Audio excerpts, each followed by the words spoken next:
বিশ্ববরেণ্য কবি রবীন্দ্রনাথ ঠাকুরের লেখা পূজার সাজ। আশ্বিনের মাঝামাঝি উঠিল বাজনা বাজি, পূজার সময় এলো কাছে। মধু বিধু দুই ভাই ছুটাছুটি করে তাই, আনন্দে দুহাত তুলি নাচে। পিতা বসেছিল দ্বারে, দুজনে শুধালো তারে, কি পোশাক আনিয়াছ কিনে? পিতা কহে, আছে আছে তোদের মায়ের কাছে, দেখিতে পাইবি ঠিক দিনে। সবুর সহে না আর, জননীরে বার বার কহে, মাগো ধরি তোর পায়ে, বাবা আমাদের তরে কি কিনে এনেছে ঘরে, একবার দে নামা দেখায়ে। ব্যস্ত দেখি হাসিয়া মা, দুখানি ছিটের জামা দেখাইল করিয়া আদর। মধু কহে, আর নেই? মা কহিল, আছে এই এক জোড়া ধুতি ও চাদর।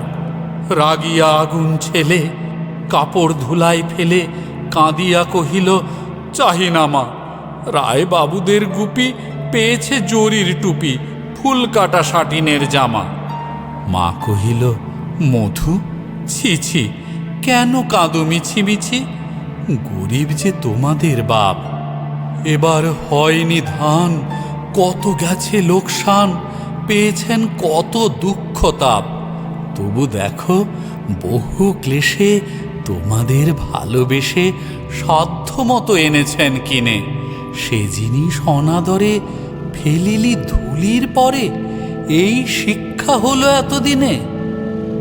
বিধু বলে, এ কাপড় পছন্দ হয়েছে মোর, এই জামা পরাস আমারে।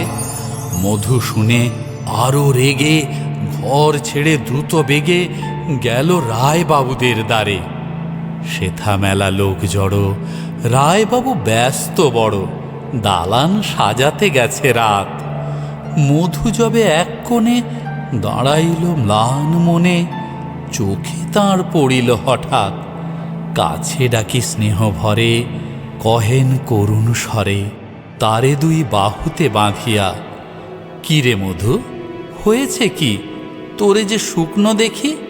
শুনি মধু উঠিল কাঁদিয়া, কহিল, আমার তরে বাবা আনিয়াছে ঘরে শুধু এক ছিটের কাপড়। শুনি রায় মহাশয় হাসিয়া মধুরে কয়, সেজন্য ভাবনা কি বা তোর?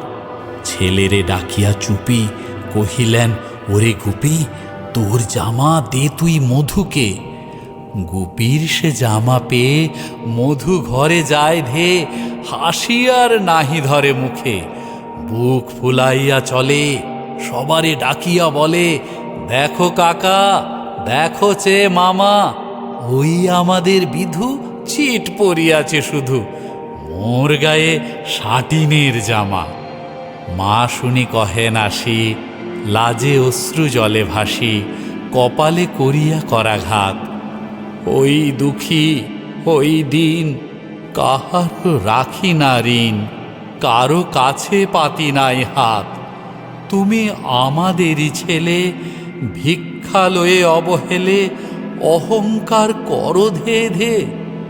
ছেঁড়া ধুতি আপনার ঢের বেশি দাম তার, ভিক্ষা করা সাটিনের চেয়ে। আয় বিধু আয় বুকে, চুমো খাই চাঁদ মুখে, তোর সাজ সবচেয়ে ভালো। দরিদ্র ছেলের দেহে, দরিদ্র বাপের স্নেহে, ছিটের জামাটি করে আলো।